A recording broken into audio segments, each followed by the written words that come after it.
संत शिरोमणि आचार्य गुरुवर श्री विद्यासागर जी महाराज की जय। और हम योग प्रणेता पूज्य गुरुवर श्री प्रणम्य सागर जी महाराज की जय। ओम अरहम नमः। श्री तत्वात् सूत्र के शंका समाधान सत्र में आप सभी का स्वागत है। आज पूज्य श्री के द्वारा आपकी की गई शंकाओं का समाधान किया जाएगा। यदि आप भी अपनी शंकाएं भेजना चाहते हैं तो विजिट कीजिए ttv.arham.yoga और हमारे शंका समाधान फॉर्म को फिल कीजिए। सत्र संबंधी शंकाओं का समाधान स्वयं पूज्य श्री करेंगे। इस कक्षा की सभी जानकारियां जानने के लिए आप हमारी वेबसाइट ttv.arham.yoga को विजिट कर सकते हैं। आप हमारे व्हाट्सएप ग्रुप भी ज्वाइन कर सकते हैं cut.ly/तत्वात् पर। इस कार्यक्रम के प्रसारण में पुण्याचक बनकर आप धर्म प्रभावना कर सकते हैं और पुण्यार्जन भी कर सकते हैं। आप टीम अरहम को 9810436940 पर संपर्क कर सकते हैं। चलिए पूज्य गुरुवर के चरणों में चलते हैं। नमोस्तु महाराज जी। सुनीता जैन पूछ रही हैं, गुरुवर जैन शास्त्र अन्य धार्मिक शास्त्रों में उत्तम है, फिर उनकी समानता बाइबल से क्यों की जाती है? समानता तो कभी नहीं हो सकती किसी भी की धर्म ग्रंथ के माध्यम से। बाइबल अगर कभी कुछ कहा जाता है तो एक उदाहरण दिया जाता है। उदाहरण किस सेंस में दिया जा रहा है, किस एस्पेक्ट के साथ दिया जा रहा है, ये हमें ध्यान रखना चाहिए। उदाहरण की एक विवक्षा होती है। जैसे कहा जाता है यह स्त्री इतनी सुंदर है कि चंद्रमा के समान इसका मुख लग रहा है। सुनो इधर, क्या कहा गया? यह स्त्री इतनी सुंदर है कि चंद्रमा के समान इसका मुख लग रहा है। अब इसको उदाहरण की वास्तविकता को देखो। चंद्रमा कैसा होता है? बिल्कुल सफ़ेद सफ़ेद। ऐसी कोई स्त्री दिख जाए तो कोई सुंदर लगेगी? है? तो चंद्रमा के समान सुंदर होने का मतलब क्या है? सिर्फ उसका एक ऐसा भाव कि जिस तरह से चंद्रमा गोल होता है, स्पष्ट होता है, ऐसे ही उसका मुख जो है सुंदर है, स्पष्ट है, इतना ही है। अब उसको तुम कहो कि वो चंद्रमा की तरह बिल्कुल सफ़ेद सफ़ेद भूरा भूरा दिखता हो, तो ऐसा ये सब अति वाली बातें हैं। जिस उदाहरण को जिस विवक्षा में दिया जाता है उसे हमें उसी विवक्षा में स्वीकार करना चाहिए, तभी हम जो है उस चीज़ को सही ढंग से समझ पाएंगे। शशि जैन मुजफ्फरनगर से पूछ रही हैं, अपर्याप्त अवस्था और विग्रह गति में 7 प्राण बताए हैं। अपर्याप्त अवस्था तथा विग्रह गति में इंद्रियों की प्राप्ति नहीं होती, तब 7 प्राण किस अपेक्षा से होते हैं? जो ये प्राण आदि की व्यवस्था है, इसे आप गोमट्ट सार जीव कांड ग्रंथ के एक पर्याप्ति और प्राण नाम के अधिकार हैं, उनसे अच्छे ढंग से पढ़ करके सुन लेना, समझ लेना और उसी के माध्यम से जान लेना। रंजू जैन उदयपुर से पूछ रही हैं, नमोस्तु महाराज जी, भाव मन का कोई नियत स्थान नहीं है, इससे क्या तात्पर्य है? भाव मन का मतलब यह है कि शरीर के अंदर जहाँ कहीं भी हमारा विचार जाता है तो वो विचार उस शरीर के उस स्थान पर काम करता है। हमारा मन उसी समय पर वहाँ पर उस भाव के रूप में होता है, उसी को हमें भाव मन समझना चाहिए। इसलिए उसको अनियत स्थान वाला कहा गया है। अगर हम अपने मन में सोचें कि हमें पूरा अपना दिमाग, अपना फोकस केवल अपने सिर के ऊपर करना है, तो हमारा पूरा फोकस अपने सिर के ऊपर हो जाता है। हम सोचें कि हमें पेट में अपना पूरा दिमाग लगाना है, ध्यान लगाना है, तो हमारा पूरा मन वहीं पे पहुंच जाता है। तो ये जो भाव मन की स्थिति है, इसी भाव मन की स्थिति के कारण से इसको अनियत स्थानी कहा जाता है। द्रव्य मन एक जगह रहते हुए भी वह भाव मन सर्वत्र शरीर के अंदर विचरण कर सकता है, इसमें किसी तरह की कोई बाधा नहीं है। प्रकाश जैन पूछ रहे हैं, मोक्ष मार्ग के लिए चरम शरीरी के साथ उत्तम शरीर होना जरूरी है? चरम शरीरी हो पर उत्तम शरीर ना हो तो उसी भाव से मोक्ष हो सकता है? मोक्ष होने में कोई बाधा नहीं है। जो चरम उत्तम शरीर वाली जो ये अंत में सूत्र आता है, दूसरे अध्याय का अंतिम सूत्र, ये अकाल मरण किनका नहीं होता है उनके लिए आया है ना। जो चरम शरीरी हैं और साथ में उत्तम शरीर वाले नहीं हैं तो भी उनके लिए मोक्ष होता है। अकाल मरण की बात है, अकाल मरण उनका हो सकता है, लेकिन जो चरमोत्तम शरीर वाले होते हैं उनका अकाल मरण नहीं होता है। तो चरम शरीर और उत्तम शरीर ये दोनों की शर्त अकाल मरण के लिए है। मोक्ष जाने के लिए तो केवल उत्तम शरीर वाले भी मोक्ष जाते हैं, लेकिन ये भी निश्चित है कि जो अंतिम शरीर से मोक्ष जा रहे हैं तो वो चरम शरीरी ही कहलाते हैं। तो जो कोई भी जीव उत्तम शरीरी वाले होते हुए भी मोक्ष जाते हैं वो सब चरम शरीरी होते ही हैं, ऐसा समझना चाहिए। श्रद्धा जैन पूछ रही हैं, 2 इंद्री, 3 इंद्री, 4 इंद्री जीव के कितनी कितनी पर्याप्तियां होती हैं? अब ये हमसे मत पूछो ये आप लोगों को सब विषय का जिस समय पर स्पष्टीकरण किया जाता है उस समय पर ये सब बताया जाता है। इस तरह के प्रश्न तो आपको समझाने के लिए ही क्लासें होती हैं। अब उसमें कोई शंका आती हो तो उसके बारे में आप पूछ सकते हैं। जागृति जैन पूछ रही हैं, केवल ज्ञान होने के बाद केवल तीर्थंकर केवली ही 5000 धनुष ऊपर उठ सकते हैं या सामान्य केवली भी? समूहसरण के समय तो ठीक है, पर जब समूहसरण विघटित होता है तब भी वे 5000 धनुष ऊपर ही रहते हैं या फिर जैसे बिहार के समय या योग निरोध के काल के समय में बस? तो फिर सामान्य जनता या अदर मुनिगण श्रावक कैसे साथ चलते हैं और कैसे दर्शन करते हैं? वो इतने ऊपर होते हैं और जनता नीचे होती है, समाधान कीजिए। बहुत बड़ा प्रश्न होता है। जब किसी भी जीव को केवल ज्ञान की प्राप्ति होती है तो वह 5000 धनुष ऊपर उठता है, इस तरह का भाव हम सभी के साथ में लगा सकते हैं। केवल जरूरी नहीं कि तीर्थंकर केवली के ही साथ हो, ये भाव सभी के साथ लग सकता है। रही बात उनके समूहसरण की, तो इतना ऊपर उठने के बाद फिर वह विहार आदि के समय पर वह शरीर नीचे भी आ सकता है ना। ऐसा मतलब नहीं है कि एक बार जैसे सैटेलाइट की तरह एक बार ऊपर उठ गया तो फिर वो नीचे ही नहीं आएगा। तो वो विहार आदि के समय पर नीचे आना, समूहसरण आदि के समय पर भी थोड़ी सी स्थिति जैसी बनेगी समूहसरण की, उस स्थिति में आना।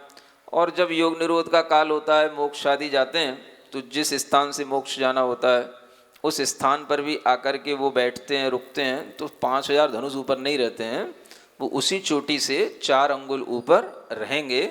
इस तरह की व्यवस्था होती है और इस तरह की व्यवस्था के साथ ही वह सब विहार आदि होना संभव होता है और तभी सब श्रावक लोग आदि लोग भी उनके साथ में भी चल पाते हैं।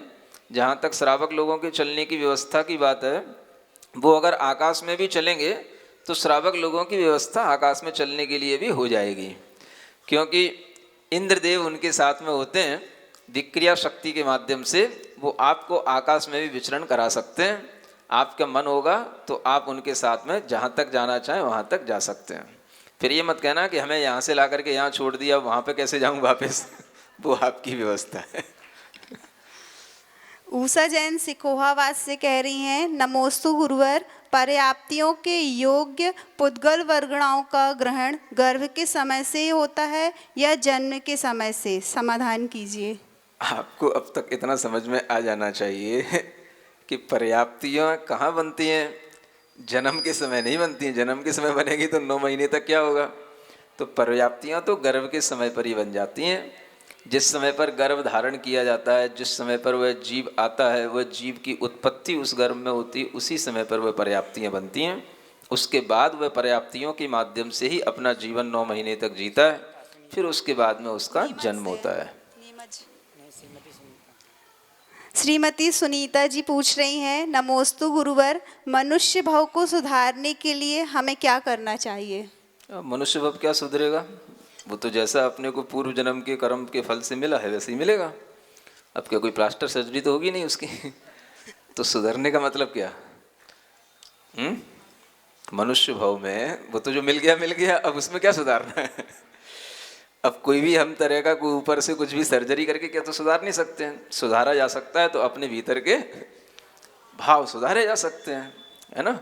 तो मनुष्य भाव नहीं सुधारना आगे के लिए प्रश्न ये होना चाहिए कि मनुष्य भव प्राप्त करके हम अपने आगे का भव कैसे सुधार रहे हैं, है ना। तो इसमें भी सुधार कर लेना चाहिए। तो हम अपने आगे के भवों को सुधारने के लिए अपने परिणाम सुधारें, अपने भाव सुधारें। और भाव सुधारने के लिए जिन जिन आयुओं के माध्यम से जो ये हमें गतियां मिलती हैं, जिन आयुओं के बंद होते हैं, उनके लिए जो जो भाव बताए गए हैं कि किन किन भावों से कौन कौन से आयु के बंद होते हैं, है ना। तो उसमें आप अगर आगे अच्छी आयु चाहते हैं तो अच्छे भाव रखें। देवायु चाहते हैं, मनुष्य आयु चाहते हैं तो उसके योग्य भाव रखें। नरक आयु, तिर्यंच आयु तो आप जानते ही हैं कैसी अशुभ होती हैं। तो इस तरह से आयु के योग्य जो परिणाम बताए जाते हैं, उन परिणामों पर हम ध्यान रखेंगे तो हमारा आगे का आयु बंद अच्छा होगा। तो उसी के माध्यम से हमारा ये मनुष्य भव आगे के लिए सुधरने में कारण बन जाएगा, यूँ कहना चाहिए। ठीक है ना। नमोस्तु महाराज जी। स्वाति जैन पूछ रही हैं, किसी व्यक्ति के हार्ट या किडनी ट्रांसप्लांट करते हैं तो जिस व्यक्ति को वो ट्रांसप्लांट करते हैं उसका आत्मा अलग और शरीर अलग अलग होता है, तो वह कैसे काम करती है जबकि किडनी अलग है और हार्ट दूसरे का है? होता है, एक जैसी जो मशीनें होती हैं उनके कोई भी नट बुलट वाइसल कुछ भी निकाल करके दूसरी मशीन में फिट नहीं की जाती क्या? हाँ, ये तो हो जाता है, ये तो अपन देखते भी हैं। तो एक जैसी मशीनें होती हैं, चाहे वो रेफ्रिजरेटर हो, चाहे टीवी हो, चाहे आपका कैमरा हो, कोई भी चीज़ें हो जो एक जैसी साइज की होती हैं, एक जैसी कंपनी की बनी हुई होती हैं, उनके एक के पार्ट दूसरे में फिट हो जाते हैं। तो बस ऐसे ये फिटिंग है, और क्या है इसमें आश्चर्य किसकी बात का है? नमोस्तु महाराज जी। सुनीता जैन पूछ रही हैं, गुरुवर क्या आहारक शरीर दिखाई देता है? क्या यह बिना किसी बाधा के समूसरण में नहीं जा सकता है? बिना किसी बाधा के नहीं जा सकता है। आहारक शरीर दिखाई देता है नहीं देता है, इसके विषय में हम सिद्धांत से अगर समझते हैं तो यह दिखाई देने वाला हो भी सकता है ना, क्योंकि ये अति सूक्ष्म नहीं है, ये वैक्रियक शरीर की अपेक्षा से सूक्ष्म है, इसलिए ये दिखाई भी दे सकता है। और इसमें इसके लिए कहीं पर भी समोसरण आदि में जाने में कोई बाधा नहीं होती है। जिसे जहाँ पर केवली या श्रुत केवली के पाद मूल में पहुँचना होता है वो अपने इष्ट स्थान पर बिना किसी बाधा के पहुँच जाता है, कोई भी उसके लिए बीच में रुकावट नहीं आती है। मनोज जैन उदयपुर से पूछ रहे हैं, कोई भी जीव अधिकतम 3 समय में जन्म ले लेता है, 3 समय का मतलब आज के हिसाब से क्या होता है?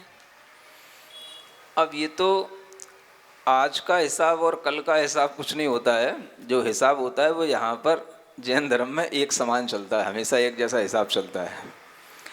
आज के हिसाब से तो आप क्या समझेंगे कि 1 सेकंड का भी हम अगर करोड़वां हिस्सा कहें तो वो आज के हिसाब से आप उसको समझ सकते हैं। 1 सेकंड का करोड़वां हिस्सा भी कितना हो सकता है, वही आपके लिए आज के हिसाब से मोटा मोटी समझाया जा सकता है, और उतना ही हमें मोटा मोटा समझ लेना चाहिए। नमोस्तु महाराज जी। शैली जैन पूछ रही हैं, श्रुत केवली उसी भाव से मोक्ष जाते हैं या नहीं? श्रुत केवली के लिए उसी भाव से मोक्ष जाने का ऐसा कोई नियम नहीं होता है। जा भी सकते हैं, नहीं भी जाते हैं, उनके लिए कोई नियामकता नहीं है।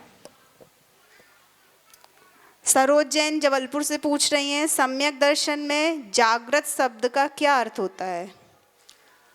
जागृत का मतलब होता है कि नींद में सोते हुए सम्यक दर्शन नहीं होता है ना।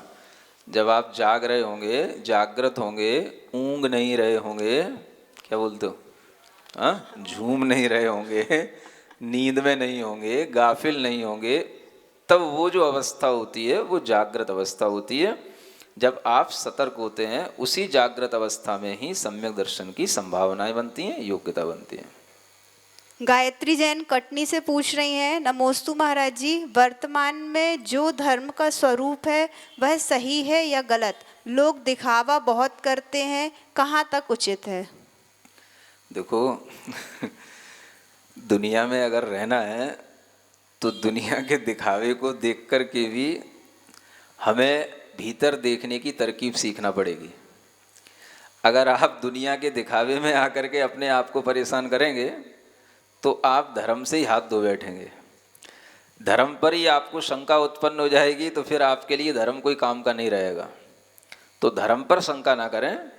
कभी कभार अगर किसी धार्मिक पर शंका होने लग जाए तो कोई बात नहीं, लेकिन धर्म पर डाउट ना करें कि धर्म सही है या गलत है। उसका पालन करने वाला आदमी गलत सही हो सकता है और ऐसा हमेशा से होता है। हम दूसरों के दिखावे को देख करके खुद परेशान ना हो, सोचें कि ये अपने लिए ही खुद छलावा कर रहे हैं, छल कर रहे हैं या अपना ही नुकसान कर रहे हैं। इससे हमें परेशान होने की ज़रूरत नहीं है। ये सही धार्मिक का एक लक्षण होता है। तो धार्मिक व्यक्ति हमेशा अपने लिए सही सोचता है, दूसरे के लिए सही सोचता है। अगर दूसरा भी उसे कभी गलत करता हुआ दिखाई देता है तो धर्म को गलत नहीं कहता, वो कहता है ये इसकी गलती है। ये हमेशा ध्यान रखना चाहिए। व्यक्ति की अपनी गलती होती है, धर्म कभी भी गलत नहीं होता है। इसलिए कभी भी धर्म पर डाउट नहीं करना, तो वो धर्म तुम्हारे काम में आएगा। और जो धर्म तुम्हें अच्छा लगता है तो उसको उसी रूप में करो। अपने मन में ध्यान रखो, अपने मन में भाव करो कि मैं उनकी तरह कभी ऐसा दिखावा नहीं करूँगी जैसा वो करती हैं या करते हैं। लेकिन हमें अपना धर्म करना है तो हमें ये भी बताना है कि धर्म ऐसे भी किया जाता है। इतना अगर हम विश्वास के साथ चलेंगे तो उस धर्म से आपके लिए लाभ मिलेगा। शालिनी जैन फिरोजाबाद से पूछ रही हैं, गुरुवर के चरणों में नमोस्तु। मेरी जिज्ञासा यह है कि ऋजु गति और इशु गति में क्या फर्क होता है? ये एक ही बात है।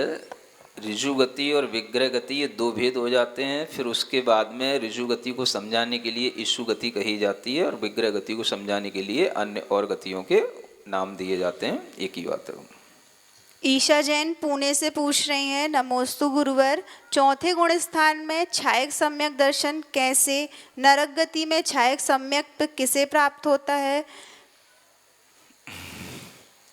अब जब हम स्वाध्याय करते हैं सबकी चिंता होने लग जाती है।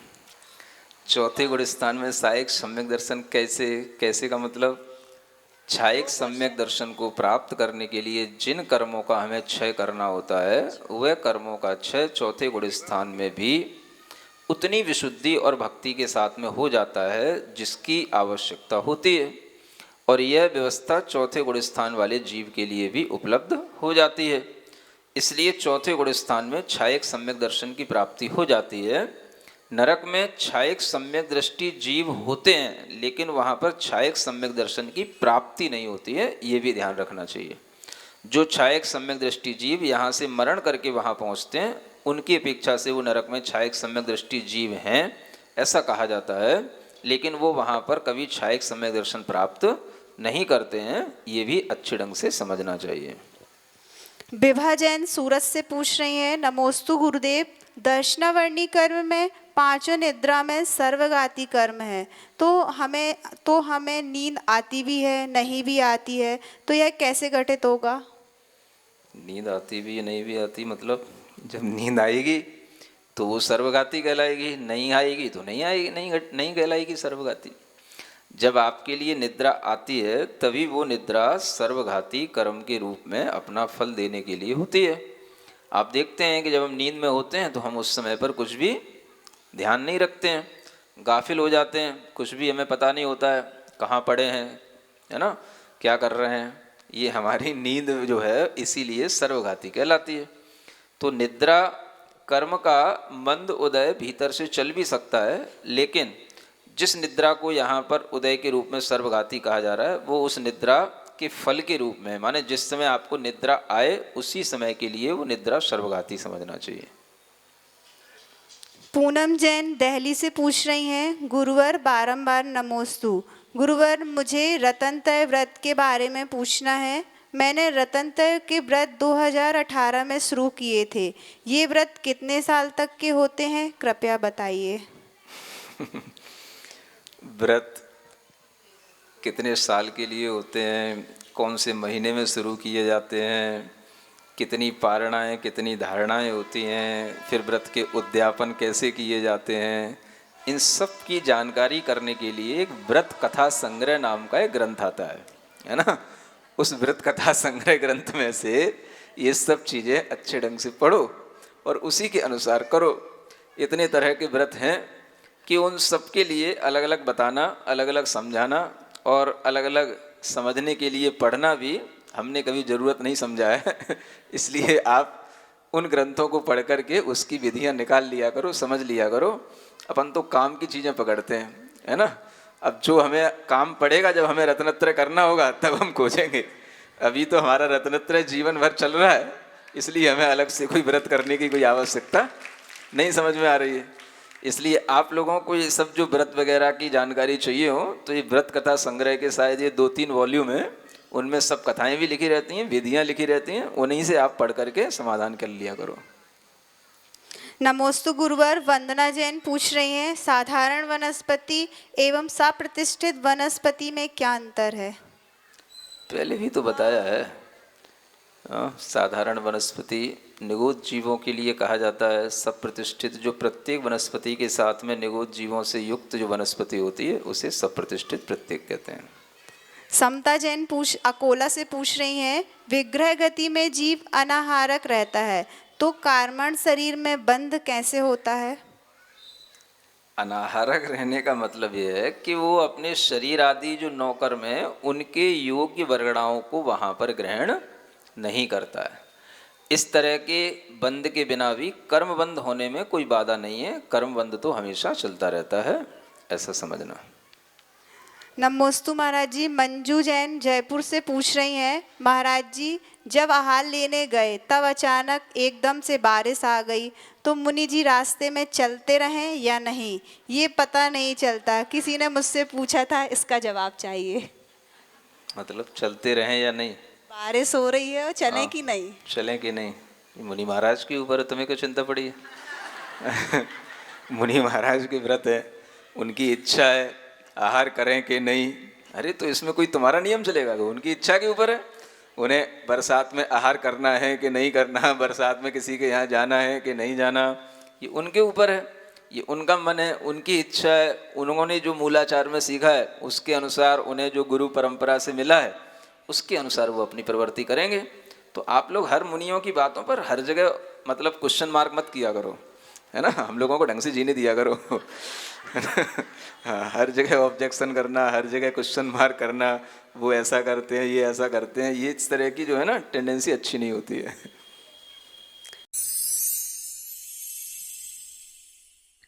सिरिजिण वाणी जग कल्याणी जग जन मदतम मोहरी जणमण हारी गढ़हर हारी जम जरा भव रोग हरि तिथ्य राणम दिव्य झुणिम जो पढ़ई सुणई मय्ये धारई राणम सौख मणंतम धर्य सासद मोक्ष पदम पावई सासद मोक्ष पदम पावई।